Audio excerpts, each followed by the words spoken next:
I should have known my wedding wouldn't go smoothly. I should have expected my mother to pull something. But even with all the warning signs, nothing could have prepared me for what happened at my own reception. We were halfway through the evening, plates cleared, drinks flowing, guests laughing. My husband and I were still riding the high of actually being married. For once, it felt like everything had gone right. And then, my mother stood up. She tapped her champagne glass with a spoon, smiling like she was about to deliver a heartfelt toast. The music lowered. People turned toward her, expecting something sentimental, maybe a few emotional words about her daughter starting a new life.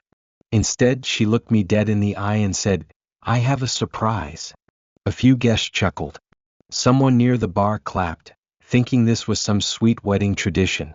But my husband? He immediately tensed beside me. His hand tightened around mine under the table. I opened my mouth to say something, anything, but before I could, she continued, "Your wedding dress? That beautiful gown you're wearing? It was bought with my credit card. So, you owe me." The laughter died instantly. My stomach dropped. Guests shifted uncomfortably in their seats. Someone let out an awkward chuckle, assuming she was joking. But she wasn't. Because then, she pulled a bill from her purse, unfolded it dramatically, and held it up for everyone to see. "Pay me now," she said, her voice dripping with satisfaction. "Or I'll have the DJ stop the music." Dead silence. I could feel the heat creeping up my neck, the weight of every pair of eyes on me. Some guests whispered. Some just stared. My husband's jaw clenched so tightly I thought he might break a tooth. And then, just when I thought the moment couldn't get any worse, before I could even form a response, someone else stood up. Actually, the voice cut through the tension, smooth and controlled. "That's not how this works." I turned. It was Alan, my dad's best friend, a lawyer, a man my mother hated because he had never let her nonsense slide. And the look on his face? It was dangerous. Without breaking eye contact, he reached into his jacket pocket and pulled out a stack of papers. Not just a single document. A whole damn stack. The air in the room shifted. Even my mother froze. Because, Alan? He was about to bury her. The room went dead silent. The tension was suffocating as my mother stood there, her smirk faltering just slightly as Alan, my dad's best friend and longtime lawyer, slowly rose from his seat. He adjusted his tie, his face unreadable, but his eyes? His eyes were sharp, the kind of sharp that made my mother, for the first time in her life, hesitate.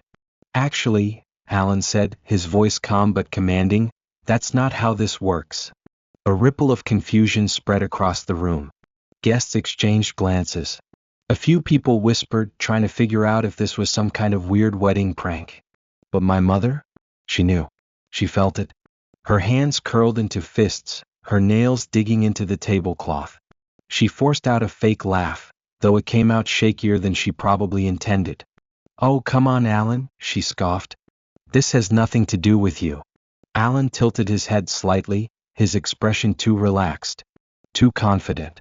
"Oh, but it does," he said, flipping through a stack of documents he had just pulled from his jacket. Not one sheet. Not a single invoice. A whole damn stack. My mother's smile vanished. That's when I knew. She was screwed. "There's nothing to talk about," my mother snapped, trying to regain control of the situation. Alan let out a low chuckle. "Oh, there's plenty to talk about." He held up the first document. "Because this little credit card you used to buy the dress?" He tapped the paper. "It wasn't yours to use." More whispers. More gasps. My mother's face twitched. "What the hell are you talking about?" she shot back, voice dangerously sharp. Alan took a slow, deliberate step forward. "The card you used? It's in your ex-husband's name. My best friend's name. And you never closed that account after the divorce, did you?" All heads turned toward my dad. For the first time all night, my father, who had been watching quietly, sipping his whiskey like this was just another Thursday night, finally spoke. "Nope," he said, completely unbothered. "Never closed it." And that was the moment my mother realized. She had no way out. Her eyes darted around the room looking for someone, anyone, who might back her up. But all she got? Blank stares. Whispers. Muted shock. For the first time in my life, I saw it. True panic in her face. She was trapped. And Alan? He wasn't even close to done. So let's go over this, shall we? He continued, flipping through his pages. You took a credit card still linked to your ex-husband's account, you used it to buy the dress, and now you're standing here in front of over 100 people demanding repayment. His voice was casual, almost amused. He shook his head, clicking his tongue. That's not just wrong, sweetheart. That's fraud. A low whistle came from the back of the room. My mother's face drained of color. She opened her mouth, then shut it. Because what could she even say? The silence dragged on. Then, as if reality finally caught up to her, she snapped. This is a lie, she shouted, slamming her hand on the table. Everyone flinched. Alan? He smirked. Oh, but I'm not done, he said, eyes glinting with something dangerous.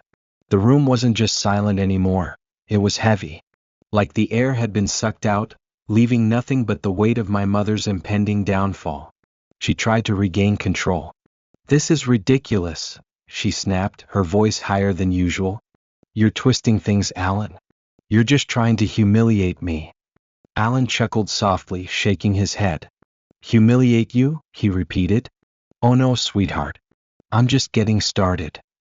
He flipped the next page in his thick stack of papers, his fingers moving with deliberate slowness, dragging out the moment. My mother stiffened. See, Alan said, once I realized you had pulled this little stunt with the dress, I thought, I wonder if she's done this before. He smirked, watching her face carefully. She froze, like an animal that just heard a hunter cock a shotgun. My pulse spiked. This wasn't just about the dress anymore. It was bigger. So, I took a little peek, Alan continued, flipping through a few more pages, into your spending history. I saw her throat bob. She shook her head, stepping back like she could physically escape the words coming out of his mouth. You had no right. Oh, but I did. Alan's voice was pure amusement now. See, when you commit fraud, you lose certain privileges. Like privacy. The room shifted. I could feel it, the guests leaning in, their curiosity eclipsing their discomfort. They wanted to know. They wanted to watch her fall. Turns out, Alan continued, you've been using that same credit card for a lot more than just a wedding dress. The whispers grew louder. Even my husband, who had been silent, hand on my back for support, leaned in slightly. Let's play a game, Alan said, grinning. Want to guess how much? My mother's lip curled. I don't have to listen to this. Oh, I think you do, Alan interrupted, holding up a bank statement. Because I'm about to tell everyone anyway. He turned to the crowd, speaking loudly enough for the entire room to hear. Ladies and gentlemen, our lovely mother of the bride has managed to rack up a grand total of... He paused. Milked the moment. Let everyone hang on the edge. Then he said it. $155,000. Gasps erupted across the reception hall. Someone near the bar dropped their drink. A guest let out an audible, "What the hell?" The DJ, who had been awkwardly waiting for a signal, muttered a quiet, "Damn." And my father? My father finally let out a full-bodied, genuine laugh. My mother? She went completely still. For a full 3 seconds she didn't move. Didn't blink. Then, she snapped. "You're lying," she shrieked, slamming her hand onto the table so hard the glasses rattled. Alan? He just grinned. Am I? He asked, tilting his head. He held up document after document. Page after page of proof. Bank statements. Transactions. Luxury hotel bookings. Thousands upon thousands of dollars spent on clothes, spas, first-class flights. It all made sense. The way she had been living beyond her means. The constant vacations. The designer clothes she somehow always had the money for. She hadn't been paying for any of it. She had been using my dad's credit. For years. I felt my stomach churn. I always knew my mother was manipulative. Controlling. But this was theft. And now, she was caught. My mother snapped. It wasn't just anger, it was a full-blown, unhinged meltdown in front of everyone. Her face twisted in pure rage, her entire body trembling as she pointed a shaking finger at Alan, then at my father, then at me. She was looking for someone, anyone, to take her side, but no one moved. No one spoke. No one was buying her performance. The guests just sat there, eyes wide, some whispering, others completely frozen. "You're lying," she shrieked, her voice cracking under the pressure. "This is all fake. This is a setup. You're all trying to humiliate me." Alan raised an eyebrow, completely unfazed. My father leaned back in his chair, smirking, taking another sip of his drink like he was watching a comedy show. The weight of the moment was finally sinking in for her. No one was going to defend her. No one was going to rush to her aid. She had pushed too far, burned too many bridges, and now she was standing alone in the wreckage of her own making. "You think you're so smart," she hissed, her eyes darting around wildly. "You think you can turn my own family against me?" She whipped around, searching the room, but all she found were blank stares and hushed murmurs. The reality hit her like a freight train. She had no allies left. Then, suddenly, she turned on me. "And you," she spat, pointing a trembling finger at my chest. "After everything I've done for you, this is how you repay me? You ungrateful little brat." I just stared at her. I didn't flinch, didn't shrink back like I used to when she screamed at me as a child. I wasn't scared of her anymore. I wasn't that helpless little girl who would cave under her words. I wasn't her pawn. Not anymore. "You did this to yourself," I said, my voice quiet but firm. For a moment the whole world seemed to stop. My mother's face contorted, her mouth opening and closing like she wanted to spit out another insult, another threat, another guilt trip, but there was nothing left for her to say. She had lost. She knew it. Then she let out an animalistic scream, pure frustration and fury spilling out of her. She turned on her heel and stormed toward the exit, knocking over chairs, shoving past guests, nearly sending a waiter flying as he carried a tray of champagne. The sound of her heels pounding against the floor echoed through the silent reception hall, until finally she reached the doors, shoved them open, and disappeared into the night. For a few moments the room remained still, like everyone was processing what they had just witnessed. Then, somewhere in the back, someone started clapping. Slowly more people joined in. Within seconds the entire room erupted into applause. Some guests were laughing, others shaking their heads in disbelief. The DJ, who had been standing frozen at his booth, cleared his throat and leaned into the mic. "So, I'm guessing we're keeping the music on?" I let out a breath I hadn't realized I was holding, then burst out laughing. "Yes. Turn it up." And just like that, the tension shattered. The bass thumped back through the speakers, the guests cheered, glasses were raised in silent toasts, and my husband grinned before pulling me onto the dance floor. The weight that had been pressing on my chest for years, was suddenly gone. For the first time in my life I felt truly, completely free. Or at least I thought I was. Because this was just the beginning. I thought it was over. I thought she had finally gotten the message and walked away. But I should have known better. My mother wasn't the type to accept defeat. She wasn't the type to reflect on her mistakes and change. No, when she lost control, she did what she always did. She lashed out. Barely 10 minutes after she stormed out, one of the catering staff hurried up to me looking pale. "Ma'am," she whispered, nervously glancing toward the entrance, "there's an issue outside." I frowned. "What kind of issue?" She hesitated, then leaned in. "Your mother is calling the police." I blinked. "What?" My husband overheard, immediately stepping to my side.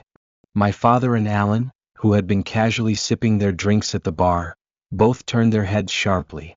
"She's saying you all stole from her," the staff member added hesitantly. My stomach dropped. She actually did it. She was really trying to have us arrested. Dad set his glass down with a sigh. "Fine. Let's go deal with this." We stepped outside and there she was, standing on the sidewalk, waving her phone around like a lunatic. A few guests had followed us out, whispering amongst themselves, watching the scene unfold like it was the season finale of a drama series. I barely heard them over the sound of my mother's shrill voice screaming into the phone. "Yes, officers, thank God you're here." A patrol car had just pulled up. 2 officers stepped out, looking around, clearly already exhausted before even hearing what she had to say. She pointed straight at my father and Alan. These two, my ex-husband and his lawyer friend, have been stealing from me for years. And now my own daughter is refusing to pay me back for her own wedding dress. One of the officers blinked. Wait, he said slowly. You called us over a wedding dress? My mother flushed with fury.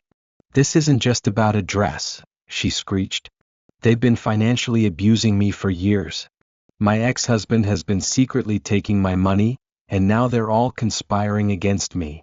One of the officers turned toward my dad. Sir, do you have proof that the credit card was yours? Dad didn't even blink. He pulled out his wallet, slid out the card and handed it over. It's still under my name, officer. Alan? He grinned as he handed the officers the entire stack of paperwork. And here's a lovely paper trail of her charges. Over $155,000 worth of them. The officers exchanged looks. My mother's face twisted in shock. That's not true, she spluttered. I had every right. One of the officers held up a hand. Ma'am, is your name on this account? Silence. Ma'am? More silence. Then my mother did something truly insane. She lunged for the paperwork. She actually tried to snatch the documents right out of the officer's hands. One of them immediately took a step back, blocking her. Ma'am, he warned, I suggest you calm down. But she didn't. She kept screaming. They're lying. They're trying to frame me. And then, they put her in cuffs. The moment the cuffs clicked around her wrists, everything changed. The woman who had spent my entire life manipulating, controlling, and gaslighting everyone around her was suddenly powerless. And she knew it. She thrashed against the officers, her face contorted in rage, screaming at the top of her lungs. You can't do this. I'm the victim. This is a setup. Let me go. But no one moved to help her.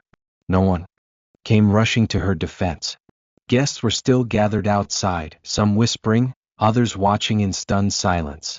My father stood beside me, arms crossed, his expression unreadable. My husband placed a hand on my back, steadying me. And Alan? Alan looked amused. The officers barely reacted to her outburst. One of them calmly started reciting her rights, but she wasn't listening. She was still shrieking, still trying to twist the narrative. I'm your mother, she screamed at me as if that one fact should absolve her of everything. How could you do this to me? I stared at her, feeling nothing but exhaustion. For years she had held me emotionally hostage. For years she had used guilt, manipulation, and every dirty trick she had to keep control.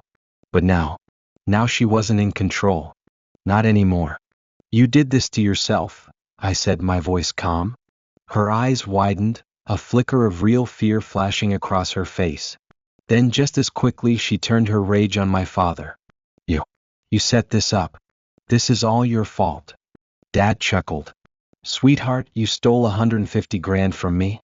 This was all you. Her mouth opened, then closed. There was nothing left to say. The officers guided her toward the patrol car, her heels scraping against the pavement as she struggled. We'll be in touch for statements, one of the officers told Alan before shutting the car door. And just like that, she was gone. I turned to my dad. He looked at me. And then, we laughed. That should have been the end of it. But my mother? She wasn't the type to go down quietly. 2 days later, I got a call from my father. His voice was almost gleeful. You're not gonna believe this. What? I asked, already bracing myself. The bank just called. Turns out she's been opening credit cards in my name for years. I nearly dropped my phone. Years? I repeated. Yep, Dad said. Over $40,000 in fraudulent charges. Loans, luxury expenses, even a secret storage unit. Alan's already on it. I sat down heavily. This wasn't just a wedding disaster anymore. This wasn't just her throwing a tantrum. This was years of financial crime. She's going to prison, I said, more to myself than to him. Oh yeah, Dad agreed. And she has no idea what's coming. The trial was a spectacle. She cried in court, blamed everyone but herself, claimed she was the victim of an elaborate conspiracy orchestrated by her cruel ex-husband and his brainwashed daughter. But the evidence was overwhelming. Bank statements, fraudulent applications, paper trails she had never thought to cover. She had been living off my dad's name for almost a decade. The judge saw right through her. Her sentencing? 5 years in prison plus full restitution. And when the verdict was read, she turned in her seat, her eyes locking onto mine, and for the first time in my life I saw it, real, genuine regret. But it wasn't because she had hurt me. It wasn't because she had finally understood the damage she caused. No, she regretted losing. I held her gaze for a long moment. Then, slowly I shook my head. And that was the last time I ever saw my mother. Even after the trial, after the guilty verdict, after the sentence was handed down, my mother still wouldn't accept that she had lost. She couldn't. It just wasn't in her nature. The woman who had spent her entire life manipulating people, bending reality to fit her version of events, simply could not process the fact that, for once, she had no power. No, and so she did what she always did, she schemed. At first she sent letters. Not to me, she knew I wouldn't open them, but to my father. To Alan. To anyone she thought she could still manipulate. The messages were always the same. She was the victim. She had been set up. She didn't mean to commit fraud, she had just borrowed the money and intended to pay it back. It was all just one big misunderstanding, and we, her ungrateful family, had abandoned her when she needed us most. No one responded. So then, she went for her last desperate move. She tried to take my father's house. Yes, you heard that right. From prison, she found a shady lawyer, claimed that because she had once been married to my father, she was still entitled to the home they had shared, despite the fact that they had been divorced for years, and she hadn't contributed a single cent to it. When my father told me, I thought he was joking. She's trying to take your house? I said, barely able to contain my disbelief. Oh yeah, he said, smirking. And she's about to regret it. Because here's the thing, my father was done playing nice. So was Alan. They dug up everything. Every fraudulent charge. Every bank transfer. Every fake loan she had ever taken out. And then, they countersued. Not only did she lose the case, but she ended up owing even more money. One by one. Her remaining assets were frozen.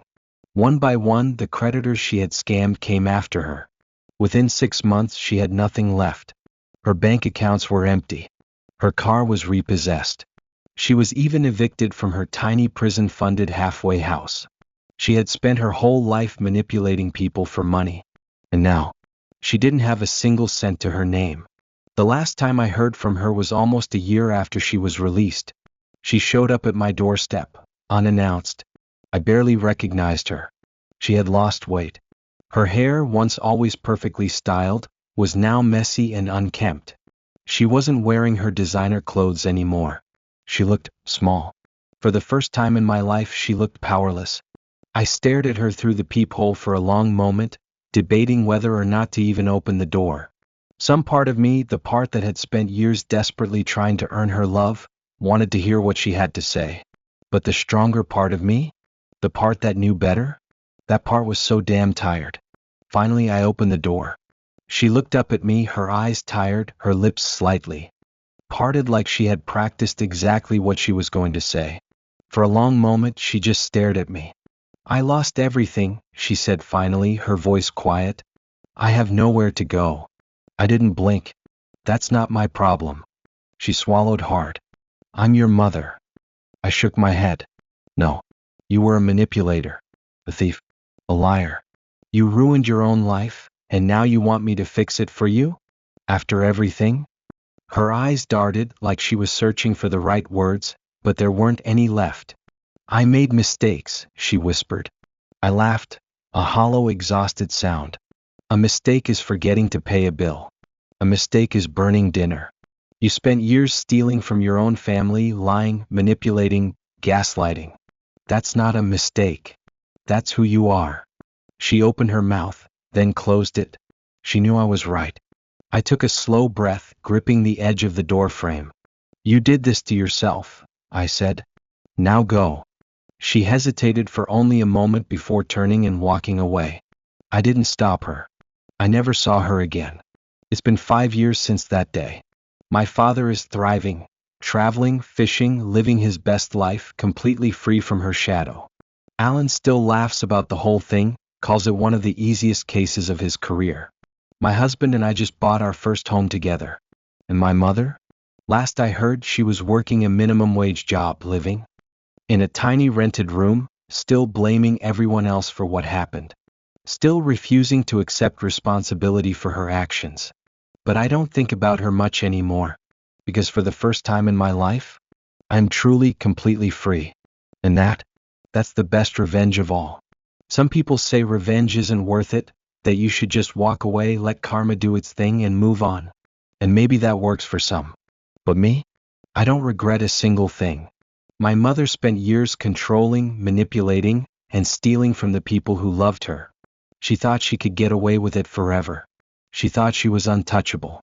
But she wasn't. And when the consequences finally caught up with her, when her entire world came crashing down, she had no one to blame but herself.